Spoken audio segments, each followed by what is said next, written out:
नमस्कार, आप सभी का स्वागत है आपके इस यूट्यूब चैनल पर। पिछले लेक्चर में हमने आप लोगों को वैद्युत चालन के कुछ महत्वपूर्ण टॉपिक्स को बताया था। उस लेक्चर को कंटिन्यू करते हुए लोग आज आगे बढ़ेंगे। यदि आप लोग इस चैनल पर नए हैं तो वीडियो के नीचे आ रहे रेड बटन को प्रेस करके चैनल को सब्सक्राइब कर लें और साथ ही साथ बेल आइकन को भी प्रेस कर दें, जिससे हमारी आने वाले सभी वीडियोस की नोटिफिकेशन आप लोगों तक पहुंच सके और आप लोग ससमय वीडियोस को देख सके। ठीक है, तो आइए देखते हैं हम लोग। आज की हमारी पहली रीडिंग है वैद्युत चालन का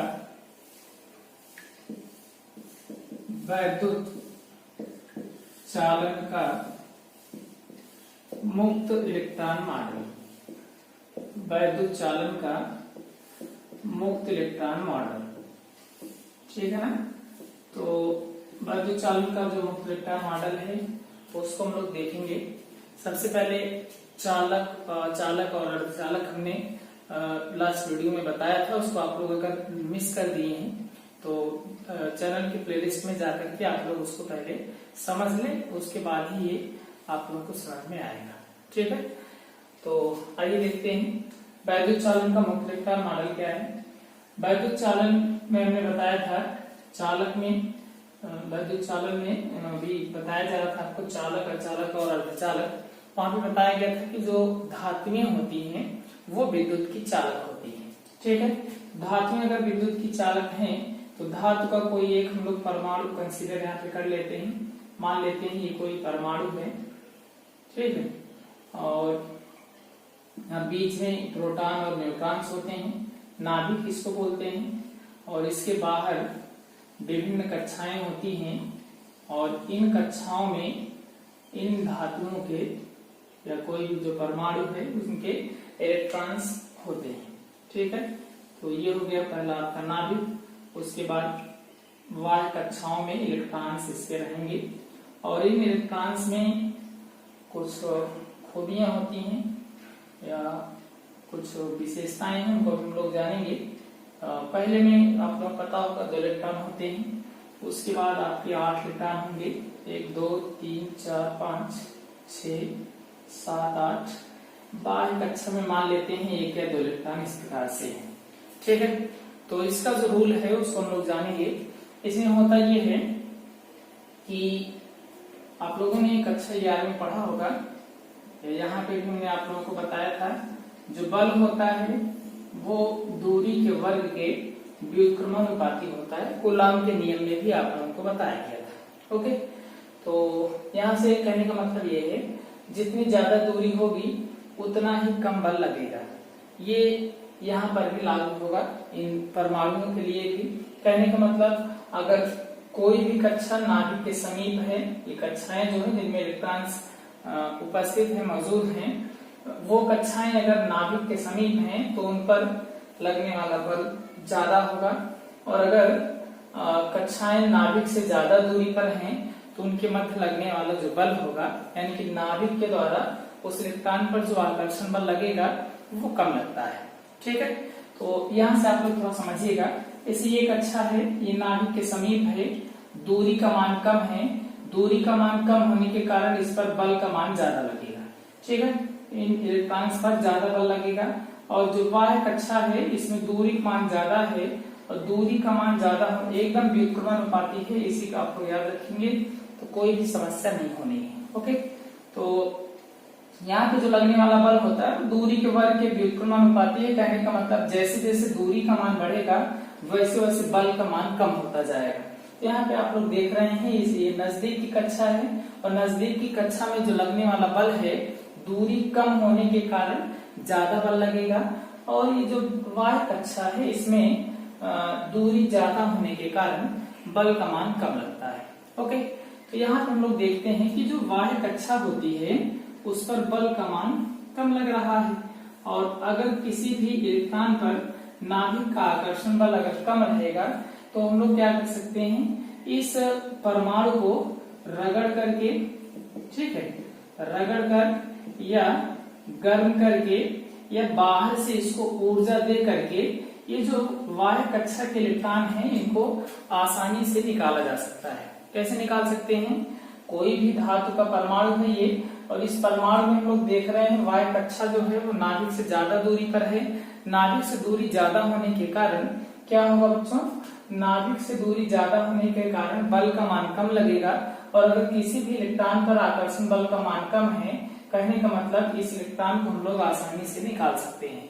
निकाल कैसे सकते हैं, ये जो परमाणु है इसको रगड़ देना है, या गर्म करना है, या बाहर से इसको कहीं से ऊर्जा देनी है।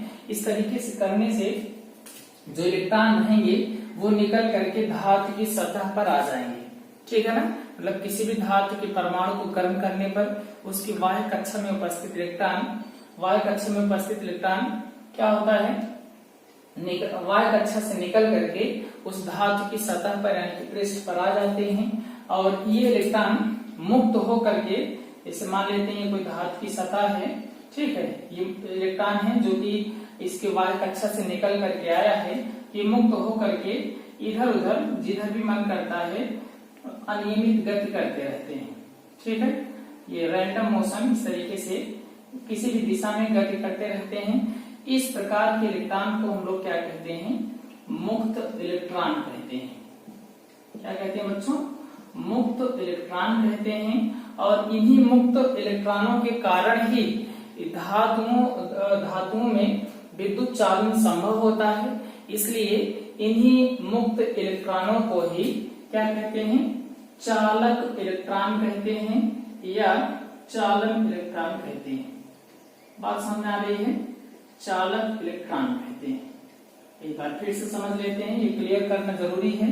जब किसी भी धातु के पृष्ठ को गर्म करते हैं, किसी भी धातु के परमाणु को, कोई भी धातु लेनी है उसको गर्म करना है या फिर रगड़ना है, ठीक है, तो उसके परमाणु के वायतन कक्ष से इलेक्ट्रॉन निकल करके धातु की सतह पर आ जाते हैं, और ये इलेक्ट्रॉन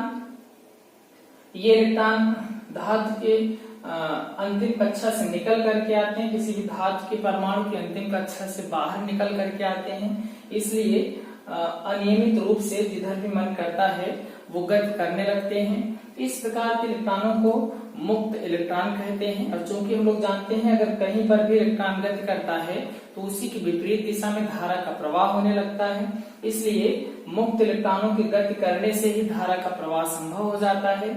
इसलिए इस प्रकार के इलेक्ट्रॉनों को हम लोग क्या कहते हैं बच्चों, चालक इलेक्ट्रॉन कहते हैं, ठीक है। अब बात आती है आगे, इसके बाद की हमारी जो हेडिंग है वो है श्रांति काल और माध्य मुक्त पथ। तो पहले श्रांति काल समझ लेते हैं, ठीक है।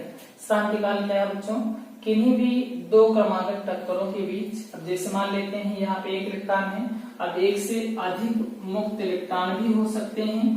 तो जब ये एक से अधिक मुक्त इलेक्ट्रॉन होंगे और दोनों जिधर भी मन करेगा उस तरफ गति करते रहेंगे, तो क्या होगा बच्चों, एक यहाँ पे जाएगा, इसे मान लेते हैं तमाम इलेक्ट्रॉन इस तरीके से, ये जाएगा, यहाँ से जाएगा, इनसे टकराएगा, ठीक है। टकराने के पश्चात फिर आके यहाँ कहीं टकरा जाएगा, फिर यहाँ कहीं टकरा जाएगा, ठीक है ना। ये रैंडमली इस तरीके से मोशन इनका कंटिन्यू रहेगा, ठीक है। इरेगुलर मोशन है, जिधर भी मन कहेगा उस तरफ गति कर सकते हैं। इसको हम लोग अनियमित गति या फिर इरेगुलर मोशन कहते हैं, ठीक है। अब ये हो क्या रहा है, इलेक्ट्रॉन यहाँ से चला, यहाँ से जाने के बाद दूसरा कोई इलेक्ट्रॉन मिला, उससे टकराया, घूम गया दूसरी तरफ, यहाँ पहुंचा, इनसे टकराया, फिर घूम गया दूसरी तरफ। इस तरीके से रैंडमली ये मोशन करते रहते हैं और एक दूसरे से टकराते रहते हैं, ठीक है ना। तो किन्हीं भी दो क्रमागत टक्करों के बीच इलेक्ट्रॉन यहाँ से चला, पहले यहाँ पे टकराया, पहली टक्कर यहाँ पे हो गई, उसके बाद यहाँ से निकल करके यहाँ आके टकराया, ये दूसरी टक्कर हो गई।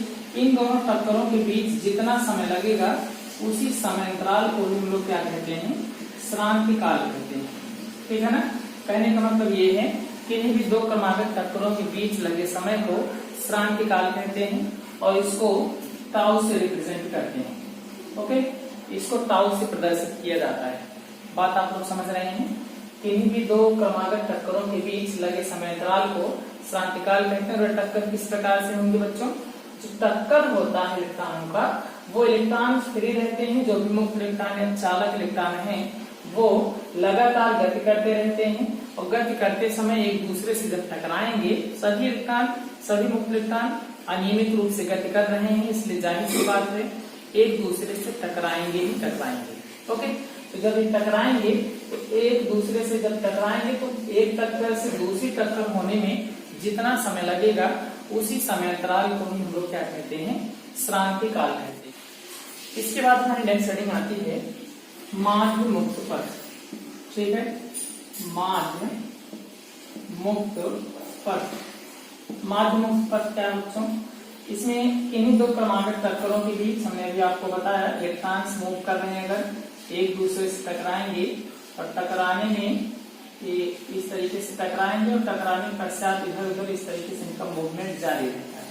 ठीक है, तो इन्हीं भी दो क्रमागत टक्करों के बीच चली गई जो दूरी है, उन सभी दूरियों के माध्य दूरी को ही हम लोग क्या कहते हैं, माध्य मुक्त पथ कहते हैं। जैसे यहाँ से यहाँ तक चली गई दूरी मान लेते हैं कुछ भी है, उसके बाद यहाँ से यहाँ तक टकराने चली गई दूरी, जितने भी टक्कर हो रहे हैं उन सभी दूरियों का माध्य निकाल लेना है, उसी माध्य दूरी को ही हम लोग क्या कहेंगे, माध्य मुक्त पथ कहते हैं। एक बार फिर दोनों क्लियर कर देते हैं। किन्हीं दो क्रमागत टक्करों के बीच चली गई दूरी के माध्य को, माध्य मीन्स औसत को क्या कहते हैं, माध्य मुक्त पथ कहते हैं। तथा लगे समयांतराल को, इन दोनों टक्करों के बीच दो क्रमागत टक्कर होने चाहिए बच्चों, दो क्रमागत टक्करों के बीच लगे समयांतराल को क्या कहते हैं, श्रांति काल कहते हैं। कितना क्लियर है। इसके बाद हम लोग आगे बढ़ेंगे। नेक्स्ट हेडिंग आती है हमारी अनुगमन वेग या फिर इसी को अपवाह वेग कहते हैं। बहुत ही महत्वपूर्ण हेडिंग है परीक्षा के दृष्टिकोण से। इसको अनुगमन वेग कहते हैं या फिर इसी को क्या कहते हैं, अपवाह वेग कहते हैं बच्चों। ठीक है, आइए इसको समझ लेते हैं। मान लेते हैं ये कोई बैटरी है इस तरीके से। ठीक है, यहाँ पे इसका एक सिरा है और ये दूसरा सिरा है ऋण सिरा। ठीक है, बैटरी में दो सिरे होते हैं, एक धन सिरा और दूसरा क्या होता है बच्चों, ऋण सिरा। ठीक है, अब होगा क्या, अब इसी बैटरी को हम लोग लेकर के किसी भी यहाँ पे धातु का एक टुकड़ा ले लेना है। इन धातु के टुकड़े से किसी भी चालक या धातु बोल सकते हैं, धातु के सिरों को जब किसी बैटरी से हम लोग ले जाके जोड़ेंगे तो क्या होता है, यहाँ पे समझते हैं।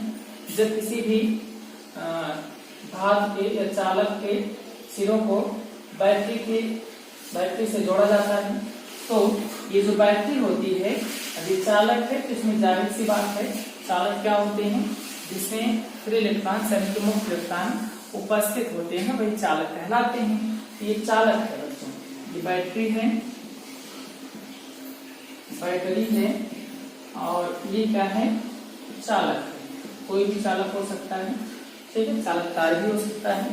जब किसी चालक के सिरों को किसी बैटरी से जोड़ा जाता है, बैटरी से जब जोड़ते हैं बच्चों क्या होता है, ये जो बैटरी होती है चालक के इलेक्ट्रॉनों को त्वरित नहीं कर पाती है।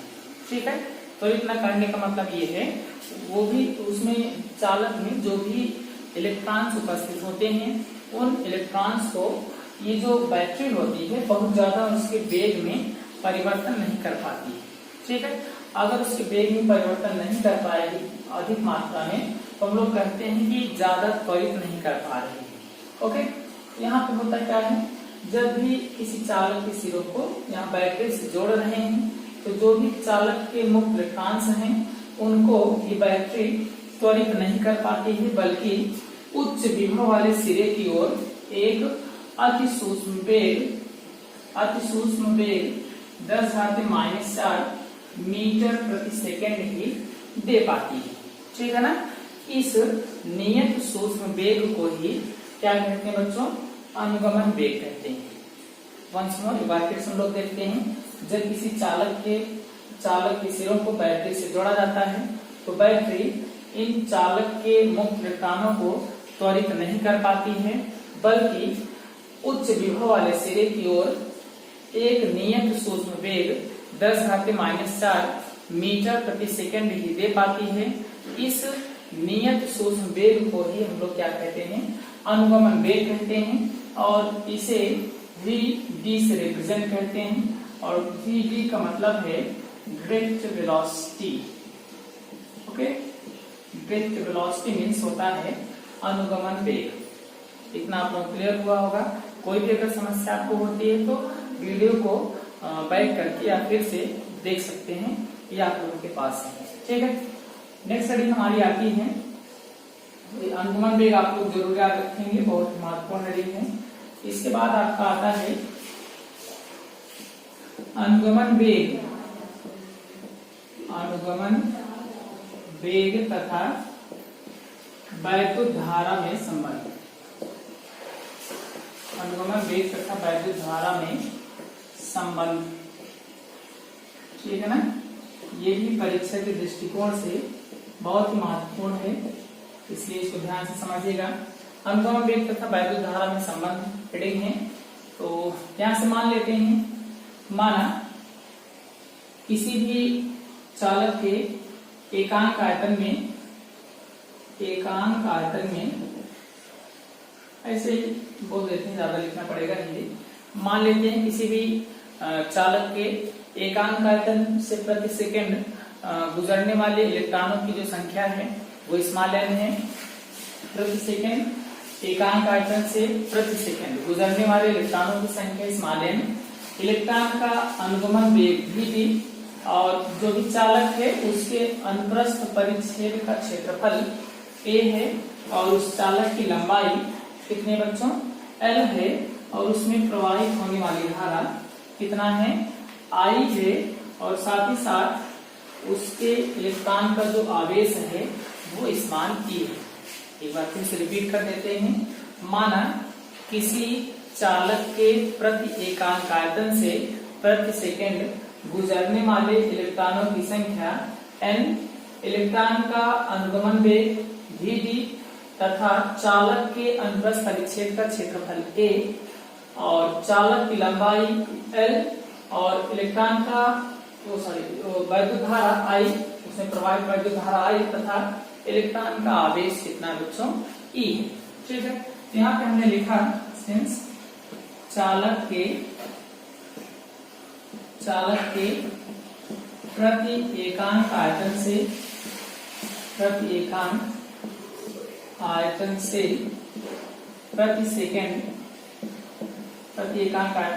सेकंड प्रवाहित इलेक्ट्रॉनों की संख्या कितनी है बच्चों n है। हमने क्या बताया, किसी भी चालक के प्रति एकांक आयतन से प्रति सेकंड प्रवाहित होने वाले इलेक्ट्रॉनों की संख्या में n माना है, थोड़ा सा ध्यान दीजिएगा। अब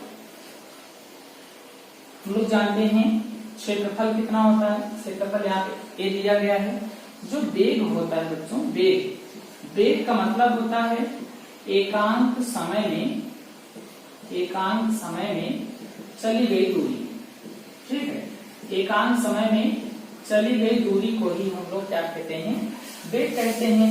यहाँ पे हम लोग अगर प्रति सेकंड की बात कर रहे हैं, मतलब एक सेकंड की अगर हम लोग बात करेंगे, एक सेकंड में जो भी दूरी चलेगा इलेक्ट्रॉन, मुक्त इलेक्ट्रॉन, वो कितना होगा बच्चों, vd होगा, क्योंकि यहाँ पे वेग हमने कितना माना है, vd को कंसीडर किया है।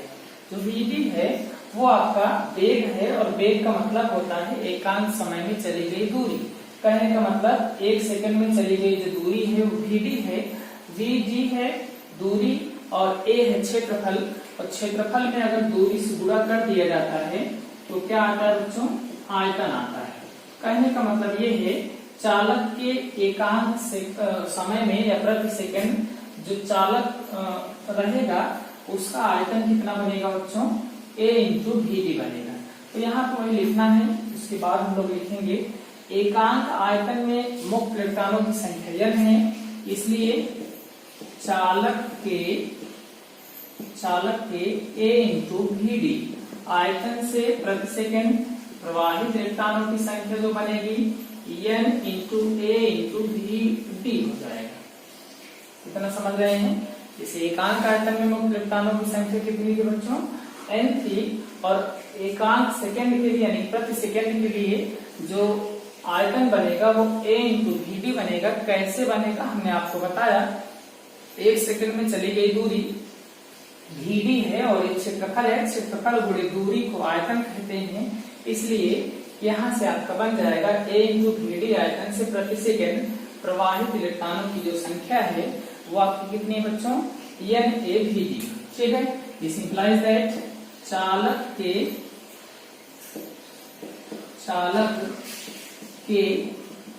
a इंटू वी डी आयतन से t सेकंड में प्रवाहित इलेक्ट्रॉनों की संख्या बराबर 1 सेकंड के लिए n a v d है। इसलिए t सेकंड के लिए हम लोग जब निकालेंगे तो यहां से हो जाएगा n a v d into T. बात क्लियर है। 1 सेकंड के लिए n a v d है, इसलिए t सेकंड के लिए t से और गुणा कर देना है। इतना आप लोग समझ रहे होंगे। इसके बाद यहाँ से हमें मिल गई कुल इलेक्ट्रॉनों की जो संख्या है वो कितना है, n a v d। ठीक है, नेक्स्ट यहाँ से हम लोग लिख सकते हैं दिस इंप्लाइज दैट चालक पर उपस्थित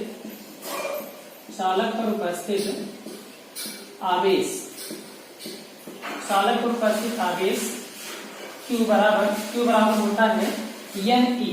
ठीक है, Q बराबर n e होता है। तो यहाँ पे हमारे पास इलेक्ट्रॉनों की जो संख्या है वो n a v d into T है। तो n की जगह पर लिखेंगे n a v d into T. ठीक है, n a v d into T हो गया। Q बराबर n e लिखना है। E का मतलब है इलेक्ट्रॉन का आवेश। एक बार फिर से समझिएगा, Q बराबर n e होता है और हमारे पास इलेक्ट्रॉनों की संख्या n की जगह पे ये पूरा मान है n a v d into T. इसलिए यहाँ पे उपस्थित आवेश की जो मात्रा हो जाएगी Q बराबर n e होता है। n की जगह पे पूरा मान हो गया, उसके बाद e हो गया है।